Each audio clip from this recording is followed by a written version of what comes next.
Dua, Bu Fatma Risa. Ustadz, mengapa MLM diharamkan dalam Islam? Satu, karena ada unsur gharar. Gharar itu apa? Ketidakjelasan. Dalam Islam harus jelas. Kalau tak jelas, gharar. Ada sesuatu yang tak jelas dalam akad. Akadnya harus jelas. Apakah akadnya jual beli? Apakah akadnya pinjam-minjam? Apakah akadnya gadai-menggadai? Apakah akadnya harus jelas? Kalau ada gharar. Yang kedua, di dalamnya ada unsur ghish, tipu. Yang ketiga, dalamnya ada unsur zulm, aniaya. Jangankan tiga-tiga ini, salah satu saja ada, maka akad itu tidak bisa diterima.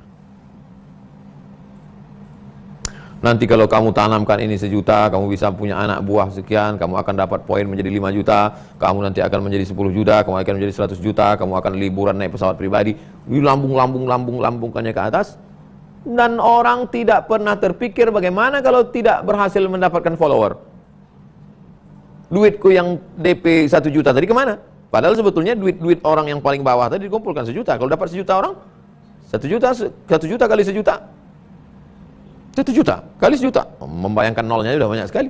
Duit itulah sebetulnya diputar. Yang berhasil, yang dapat, yang nggak berhasil, gharar, gambling, zulm, aniaya. Sekarang banyak nih investasi bodong.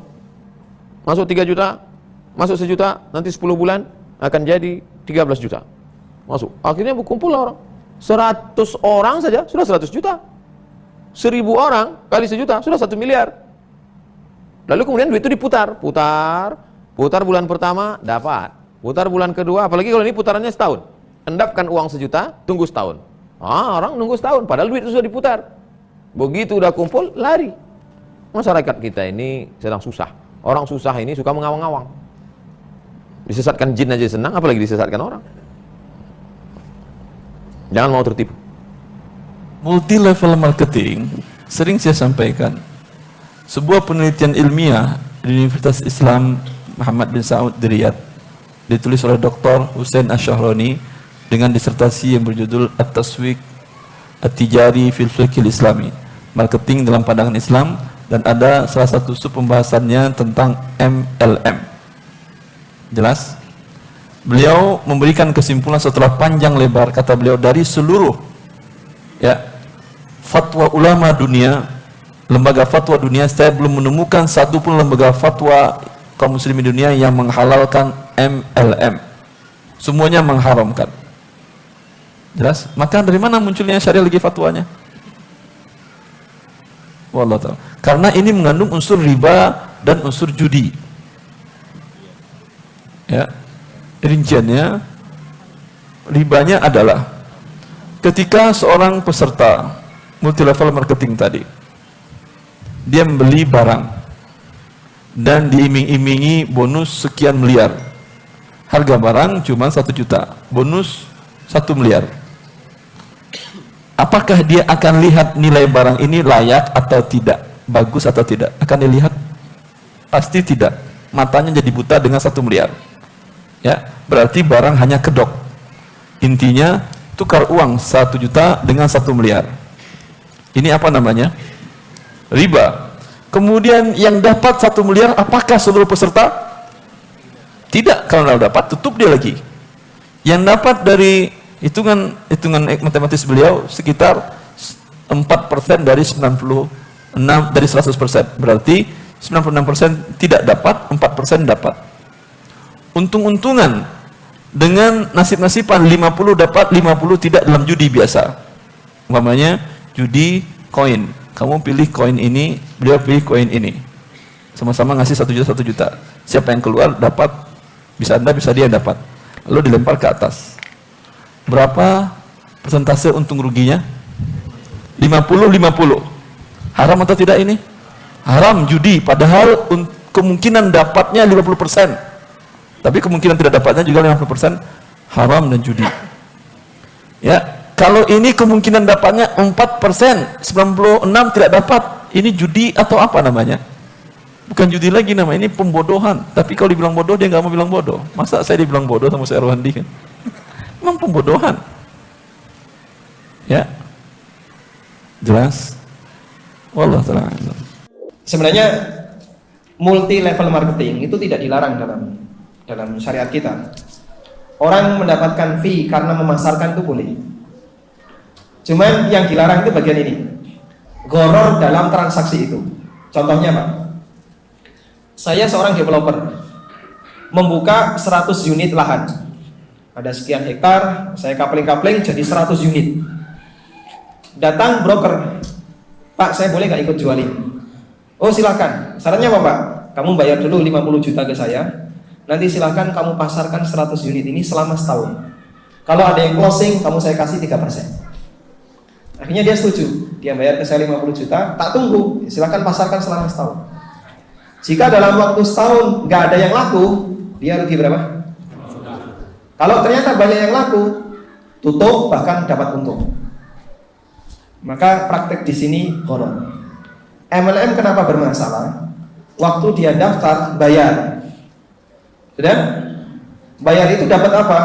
Dapat sesuatu yang menurut dia kurang dibutuhkan. PDF, starter kit, yang itu nggak bakalan dibaca. CD, playernya sudah nggak ada. Dapat CD sekarang apa? Ada CD ya? Ganti flash disk semuanya kan? Kemudian dia dapat brosur-brosur, yang itu mungkin dia nggak pakai, tapi dia bayar 500.000 plus produk, yang produk itu belum begitu dibutuhkan, obat kuat misalnya. Ngomongin saya kuat, gitu. Atau suplemen atau obat kecantikan, sehingga dia produk itu dibandingkan nilai yang dia bayarkan itu terlalu jauh harganya. Terus kenapa kok dia mau beli? Selisih itu sebenarnya adalah karena dia punya motivasi nanti kalau dapat downline dia bisa mendapatkan fee. Sehingga jika kalau dia nggak dapat downline sama sekali, rugi dia. Sudah bayar 500.000 cuma dapat ini mas. Saya nggak punya downline sama sekali, nggak laku. Saya sudah tawarkan, sampai ibu saya aja nggak mau beli. Istri saya suruh jadi downline, saya juga nggak mau. Jadi bawahan suaminya nggak apa-apa, tapi jadi downline suaminya nggak mau. Yang seperti ini jadinya gharar, sama seperti model pemasaran tadi. Makanya yang bermasalah di MLM itu waktu pembukaan. Anda perhatikan, bayar berapa dan apa yang didapat. Kalau yang dibayarkan dengan yang didapatkan waktu pendaftaran tidak seimbang, masuk dalam transaksi gharar. Sekarang marak sekali MLM yang katanya bertujuan untuk membantu IRT bekerja di rumah. Apakah usaha tersebut halal atau haram? Sudah sering saya jawab ini. Multi level itu adalah sesuatu yang syubhat minimal dan banyak ghararnya, gitu kan? Tidak ada hak kita secara syar'i, teman-teman sekalian, untuk mendapatkan bonus dari jaringan yang ke dalam. Gak ada hak kita. Dari mana orang yang kerja kita yang dapat? Oh karena saya pertama yang cari si A. Baik, si A mendapatkan si B, si C dapatkan si D. Si D ini gak pernah ketemu dengan saya. Tapi karena dia jaringan saya dapat hasil kerjanya. Dari mana ini? Masa gara-gara saya adakan pelatihan sekolah, guru-guru, kemudian setiap guru yang saya latih harus dari gajinya dipotong dikasih ke saya? Gak ada urusannya. Ini saya sudah syubhat nih. Mendapatkan uang dari jaringan itu adalah hal yang syubhat yang harus ditinggalkan, teman-teman sekalian. Dan ada satu penyakit yang berbahaya dalam multi level. Ini jangan tersinggung kalau ada yang bermain di sini. Cuman coba direnungin saja. Karena saya dulu pernah jadi aktivisnya juga, gitu kan. Bahkan saya pernah jadi master trainer. Setelah saya telusurin hukum syar'inya, ini kayaknya masalah nih, gitu kan. Gharar luar biasa. Diiming-imingkan janji bermacam-macam dan ternyata itu pun dijanjikan kendaraan, motor, mobil, rumah dan segala. Ini semua adalah janji-janji yang mengharuskan ada target tertentu, dan kalau sampai pada target itu harus dipertahankan karena setiap bulan dicicilkan, bukan dikasih cash. Kalau turun dari poinnya maka tidak akan dapat fasilitas itu. Misal, bagaimana caranya? Orang sudah juhud, orang sudah berusaha dan terlalu rumit masalahnya. Dan yang jadi masalah saya bilang tadi, orang kalau mau multi level tercipta image-nya itu sudah tidak ada usaha lain yang berhasil, cuman ini.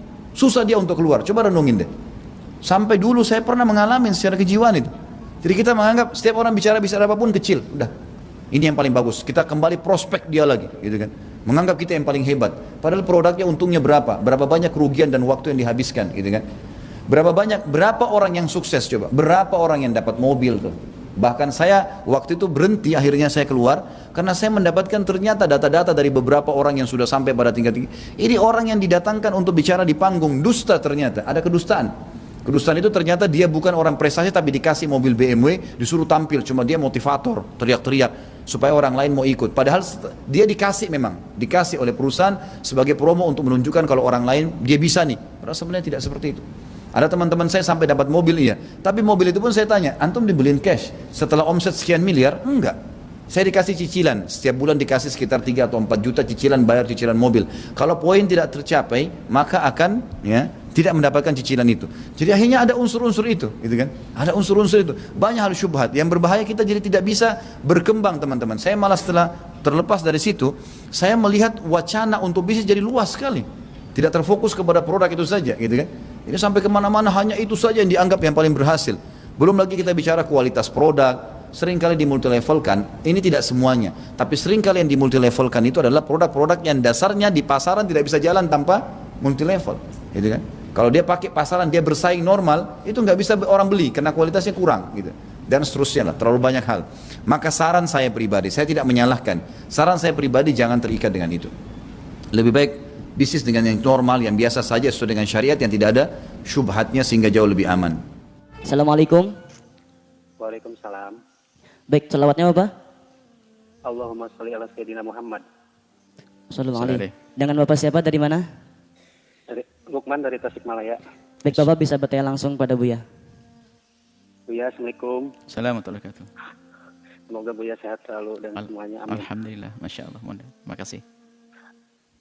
Buya izin bertanya, Silakan. lebih baik jualan sembako atau bisnis MLM ya Buya ya? Menurut syariat Islam. MLM. Iya. Baik. Iya, lebih baik bisnis MLM atau jualan sembako di rumah gitu. Baik. Syukran Buya. Assalamualaikum warahmatullahi wabarakatuh. Assalamualaikum. Jual sembako sudah jelas hukumnya. Ada jual beras nolong orang, jual minyak goreng dan sebagainya. Itu jauh lebih bagus berdagang. MLM nggak jelas MLM model apa. MLM hayal, ya. MLM hayal, kakinya tidak dibatasi sampai berapa. Pokoknya kalau kamu bawa orang dapat poin. Ada MLM yang disyariahkan, yang syar'i adalah MLM dengan batasan kaki, sehingga antara harga barang dengan harga jual nanti bisa dibagi kepada poin-poin yang akan nerimanya, sehingga tidak akan terjadi kejanggalan dalam harga barang. Katanya banyak MLM yang aneh, unik. Jadi MLM syar'i adalah MLM yang dibatasi kakinya. Dan disebut tentunya cara ikut bergabung tidak harus membayar. Kalau bayar itu nanti sebetulnya keuntungan diambil dari pembayaran. Nanti kanibal, yang atas memakan bawahnya, terus begitu. Maka hendaknya Anda menjauhi MLM. Kalaupun ada MLM yang syar'i harus dikawal dengan benar. Mensyariahkan MLM harus hati-hati. Yang banyak MLM tidak syar'i, sehingga itu adalah kanibal. Sehingga nanti yang paling atas dapat terus, yang paling bawah terus, ujung-ujungnya nanti terus ke bawah. Kenapa kalau saya dapat orang, saya dapat untung. Nggak dapat orang, nggak dapat untung. Ini seperti itu. Jadi bukan barangnya untuk disampaikan. Kadang-kadang barangnya sudah nggak penting lagi. Yang penting ada orang daftar ikut saya. Kalau ikut saya dapat bagian. Ini. Langsung enak, dapat orang 5 semua dapat. Katanya, saya kaya raya karena ikut MLM. Saya dapat ini. Nggak akan abadi bisnis macam itu. Tapi ada MLM adalah mungkin strategi market yang menarik, memberikan poin, tapi dibatasi kakinya, misalnya 3 atau 2, istilahnya dengan harga barang sama keuntungan bisa dibagi dengan kaki-kakinya tadi, itu masuk akal. Jadi ada MLM yang syar'i dan MLM yang tidak syar'i. Karena ada yang syar'i dan tidak syar'i, maka Anda menjauhi saja itu. Jual sembako, Anda menjadi bos sembako, ahli sederma, ahli bayar zakat, lihat ahli kebaikan, Anda lebih istimewa. Semoga Allah mudahkan kepada Anda untuk yang halal. Dan kemudian juga Anda belum menjelaskan MLM model apa. Jangan-jangan MLM yang nggak benar. Wallahu a'lam.